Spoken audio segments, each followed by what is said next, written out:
Bonjour à toutes et à tous, bienvenue dans cette vidéo qui sera consacrée au formalisme entourant la conclusion du contrat de travail. Pour évoquer cette question, je reçois Matthias Moll-Sartori, auteur d'une thèse en droit comparé franco-allemand et actuellement juge à la Cour d'appel du travail de Berlin-Brandebourg. Matthias, nous allons évoquer ensemble la directive numéro 2019-1152 du 20 juin 2019, dont l'objectif est, je cite, d'améliorer les conditions de travail en favorisant un emploi plus transparent et plus prévisible, tout en assurant la capacité d'adaptation du marché du travail.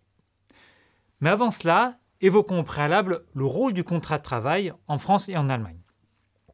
En France, la règle de principe est qu'il n'existe aucune obligation de recourir à un écrit pour conclure un contrat de travail. Le contrat de travail existe de par la seule rencontre de la volonté de l'employeur et du salarié. Cependant, cette règle de principe connaît plusieurs exceptions et tempéraments. L'exception concerne les contrats de travail atypiques qui s'écartent de la forme normale et générale de la relation de travail que constitue le contrat de travail à temps plein et à durée indéterminée. Si l'on veut conclure un contrat à durée déterminée, un CDD, ou un contrat à temps partiel, alors il faut recourir à un écrit. À défaut, le contrat sera présumé être un CDI à temps plein. Par ailleurs, l'affirmation selon laquelle il n'est pas nécessaire de recourir à un écrit pour conclure un contrat de travail doit être tempérée à plusieurs titres. D'abord, il est souvent nécessaire de disposer d'un écrit pour pouvoir se prévaloir de l'existence de certaines clauses contractuelles. À titre d'illustration, le Code du travail dispose qu'une période d'essai doit être expressément stipulée dans la lettre d'engagement ou le contrat de travail. Ensuite, le contrat individuel de travail a également vu son rôle s'accroître avec l'individualisation des relations de travail. Rappelons que le contrat de travail permet de fixer des normes applicables à chaque relation individuelle de travail. C'est un espace de stipulation, de création de règles particulières. Il est donc utile de disposer d'un écrit pour, en cas de litige, apporter la preuve des règles particulières convenues entre l'employeur et le salarié. Voilà pour le droit français. Matthias, quel rôle joue le contrat de travail écrit dans les relations de travail en Allemagne? Merci Benjamin.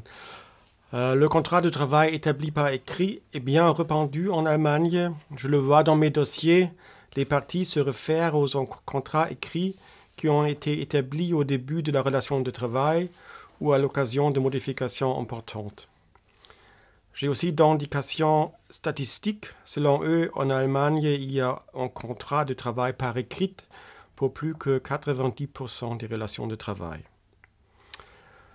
Du point de vue juridique, le contrat par écrit conclu pour établir une relation de travail est caractérisé par plusieurs particularités. Tout d'abord, et à la différence d'autres types de contrats, le respect de l'écrit n'est pas une condition à la validité du contrat. Le contrat de travail ne figure pas parmi les contrats solennels. Alors, si au début de la relation de travail, on a bien échangé un projet de contrat, mais que finalement on a oublié de le signer, peu importe. Il existe bien une relation contractuelle et on peut même présumer que c'est les projets de contrat qui reflètent la volonté commune des parties au sujet des points irréglés. Deuxième particularité, le contrat de travail individuel doit s'articuler avec les contrats collectifs de travail, c'est-à-dire la convention collective pertinente. Du point de vue des syndicats, le contrat individuel ne joue qu'un rôle restreint. Il doit identifier les parties à la relation de travail et les particularités de cette relation. Pour les conditions de travail, par contre, en principe, il n'y a pas besoin de conclure des clauses puisqu'elles sont réglées par le droit collectif. Au regard des conditions déterminées que par le droit collectif, le contrat individuel ne peut avoir qu'une fonction d'information. Prenons un exemple. La convention collective fixe une grille de classification et les salaires se référent. Le contrat individuel informe le salarié de sa position dans cette classification et du montant actuel du salaire en résultant. Il y a des exemples en droit du travail allemand où la convention collective demande que de telles informations sont intégrées au contrat de travail écrit. Et avec ça, nous arrivons à la troisième particularité que je veux souligner. De telles clauses informatives sont assez répandues en droit du travail. même en dehors d'un concours avec le droit collectif. Pour expliquer, la notion de contrat couvre à la fois et le conseil intellectuel de contrat, la rencontre des volontés créant des droits et des obligations communs, et l'objet écrit documentant cette expression des volontés. Sous l'aspect de documentation, le contrat écrit a un but informatif. Si on veut, l'objet en informe sur le conseil. Pour un exemple, si les parties conviennent par écrit d'un travail de 20 heures par semaine, c'est bien la création d'obligations réciproques. Mais à côté de cette fonction créatrice des droits, l'écrit est aussi un instrument d'information. Les parties peuvent s'y référer au cas où elles veulent se rappeler la durée de travail convenue. La particularité des clauses dites informatives est que, nonobstant qu'ils sont intégrés dans un contrat établi par écrit, ils ne créent pas d'obligations correspondantes des parties en contrat. La différence s'avère en cas d'une information erronée. Nous avons déjà parlé des clauses insérées au contrat de travail informant sur la position du salarié dans la classification tarifaire. S'il y a eu une erreur et la tâche confiée au salarié ne correspondant en vérité pas à cette information, c'est le droit collectif qui prévaut et qui exige une autre classification. Merci Mathias. Alors nous voyons finalement qu'il y a beaucoup de similitudes entre le droit allemand et le droit français, et parfois aussi des problèmes identiques. En droit français également, l'écrit qui matérialise l'existence du contrat de travail est souvent utilisé comme un vecteur d'information. Il en résulte que le document intitulé « contrat de travail » est à la fois un espace de stipulation, c'est-à-dire qu'il comporte des clauses par lesquelles l'employeur et le salarié conviennent ensemble de créer des règles particulières applicables à la relation de travail, mais ce document est aussi un espace d'information. L'employeur utilise cet écrit pour informer le salarié d'éléments factuels ou de règles applicables à la relation de travail en vertu de la loi ou de la convention collective. Venons-en maintenant à notre seconde question, qui est plus directement en lien avec le problème de l'information qui est au cœur de la directive de 2019. Rappelons qu'il ne s'agit pas du premier texte s'intéressant à l'information du salarié. En effet, une première directive avait déjà été adoptée en 1991. Cette directive prévoyait une obligation pour les employeurs d'informer les travailleurs des conditions applicables à la relation de travail. Alors, la nouvelle directive adoptée en 2019 va plus loin et renforce la liste des éléments pour lesquels une information est attendue. En France, cette directive a été transposée en 3 étapes entre 2023 et 2024. Une loi a d'abord posé le principe d'une obligation d'information, ses vecteurs, et les sanctions applicables en l'absence d'information. Des décrets, un pour les salariés, un pour la fonction publique, ont ensuite fixé le contenu de l'information. Et des arrêtés ont ensuite établi différents modèles de documents d'information. Ces modèles sont seulement indicatifs. La seule chose qui soit imposée à l'employeur est qu'il donne aux salariés une information sur les éléments essentiels de la relation de travail, tels qu'ils sont listés dans la directive et les textes d'application français. En revanche, l'employeur est libre d'utiliser ou non les modèles types fournis par l'administration. À première vue, ces modèles types paraissent être une bonne idée et constituer une aide pour alléger la tâche des employeurs. La difficulté tient toutefois à ce qu'aucune mise à jour n'est envisagée par les autorités administratives. Or, on se rend compte que beaucoup de textes législatifs et réglementaires sont visés dans le modèle. Que se passera-t-il demain si la numérotation du code du travail évolue, si des articles apparaissent ou disparaissent, alors que, de leur côté, les formulaires restent inchangés? On en vient finalement à se demander si ce type de formulaire type, de modèle, est vraiment une aide pour les employeurs. Par ailleurs, se pose la question de l'effet utile de l'information. Ce qui pourrait être intéressant pour les salariés, c'est de savoir quelles règles précises s'appliquent pour régir tel ou tel paramètre de la relation de travail. Est-ce que pour telle question déterminée, on doit appliquer le code du travail, la convention collective de branche, l'accord collectif de groupe, l'accord collectif d'entreprise, l'accord collectif d'établissement ou encore le contrat de travail? Finalement, on pourrait considérer que la flexibilité offerte aux entreprises doit s'accompagner d'une plus grande clarté des règles applicables à la relation de travail. Ce serait ça la transparence et la prévisibilité des conditions de travail.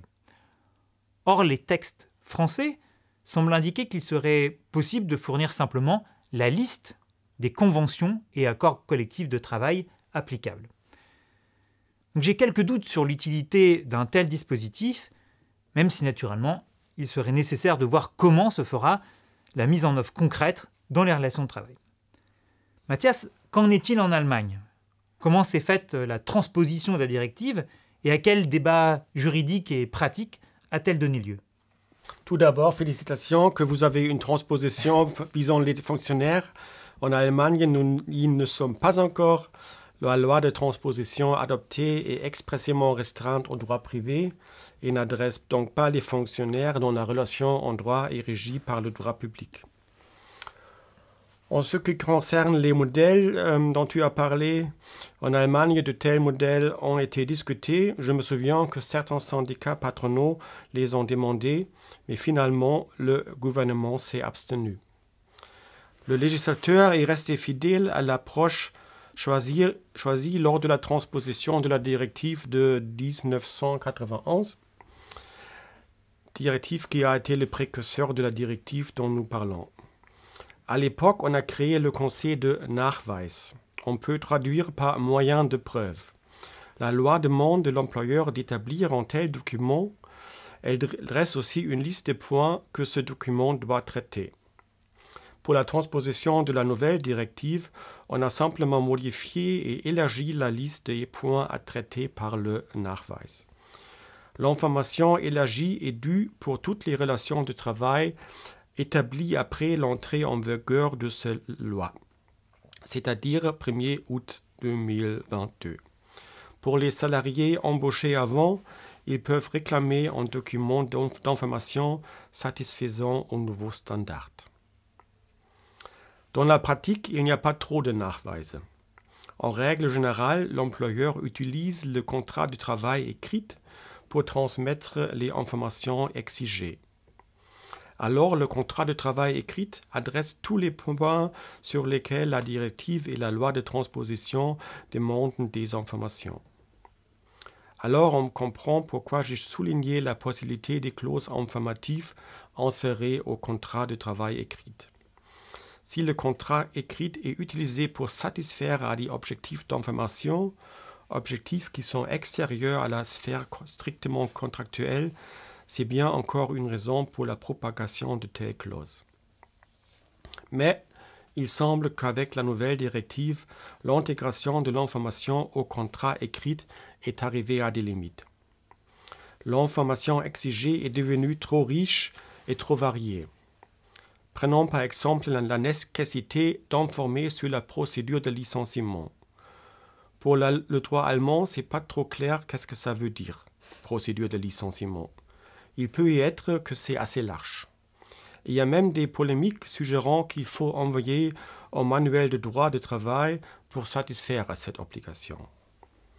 Alors, le contenu de plusieurs chapitres d'un manuel intégré au contrat de travail écrit, ça ne fait pas trop de sens.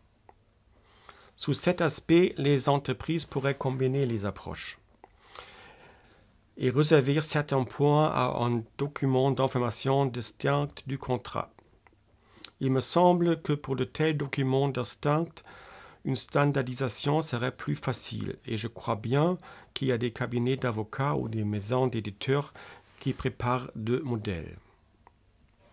Le lien entre contrat de travail et information a encore nourri un des grands débats lors de la transposition de la directive. Les employeurs ont demandé l'admission d'une information sous forme électronique. Les entreprises veulent continuer sur le chemin de la numérisation. Pour avoir des bureaux sans papier, il faut bien intégrer la conclusion des contrats de travail dans des processus de travail numérisés. La nécessité d'informer par écrit existant à côté des contrats conclus sous forme électronique, ça n'allait pas du tout avec. Mais par une mesure récente, loi d'octobre 2024, le législateur a cédé aux demandes du patronat. Il a admis la forme électronique sous les réserves imposées à cet égard par la directive. c'est-à-dire le salarié doit avoir accès aux documents électroniques, il doit pouvoir l'enregistrer et imprimer. En plus, l'employeur doit demander un accusé de réception. Pour préserver les intérêts des salariés, le législateur a pris certaines précautions. C'est notamment le droit accordé aux salariés de pouvoir réclamer en écrit. De cette façon, le salarié peut incliner à l'usage de documents électroniques ou le salarié qui a des doutes sur son employeur a la possibilité d'obtenir en écrit pouvant servir comme moyen de preuve connu et fiable. Vous voyez, assurer des conditions de travail transparentes, ça implique aussi une discussion sur les méthodes admises pour communiquer et documenter ces conditions. Là, il faut être vigilant qu'avec l'évolution technologique, nous gardons les standards. Une information accessible et fiable qui peut être utilisée comme moyen de preuve devant le tribunal de travail. Merci beaucoup Mathias. Alors cette présentation effectivement éclaire les enjeux de la transposition et notamment comment avoir une information du salarié qui soit à la fois utile pour le travailleur sans pour autant faire peser une charge trop importante sur les entreprises. Et puis d'autre part, tu soulèves un certain nombre de questions que peut-être les tribunaux pourront être amenés à se poser dans 5, 10 ou 15 ans, nous verrons, en lien notamment avec cette question de l'écrit, de la valeur à lui accorder. Nous retrouvons, cette vidéo est maintenant terminée et nous nous retrouverons bientôt pour d'autres vidéos franco-allemandes. Merci pour votre attention.